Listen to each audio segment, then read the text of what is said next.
Katika ziara rasmi ya rais wa Ufaransa Emmanuel Macron nchini Vietnam, tukio lisilotarajiwa lilizua gumzo kubwa mtandaoni. Video iliyosambaa kwa kasi ilionyesha mke wake Brigitte Macron akionekana kumgusa au kumsukuma au kumpiga kofi usoni Macron walipokuwa wakishuka kutoka kwenye ndege ya rais katika uwanja wa ndege wa Hanoi.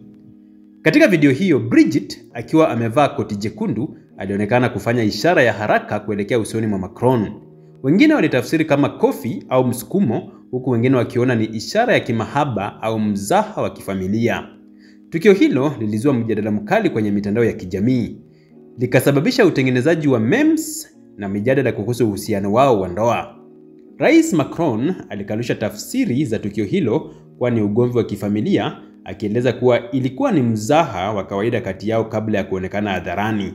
Ofisi ya rais Elysee ilithibitisha uhalisia wa video hiyo, lakini ikasisitiza kuwa ilikuwa ni tukio la kawaida la karibu kati ya wanandoa hao.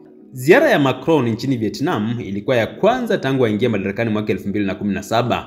Katika ziara hiyo, Ufaransa na Vietnam zilisaini mikataba ya thamani ya euro bilioni 9 ikijumuisha ununuzi wa ndege za Airbus na ushirikiano katika sekta za ulinzi, nishati ya nyuklia na chanjo.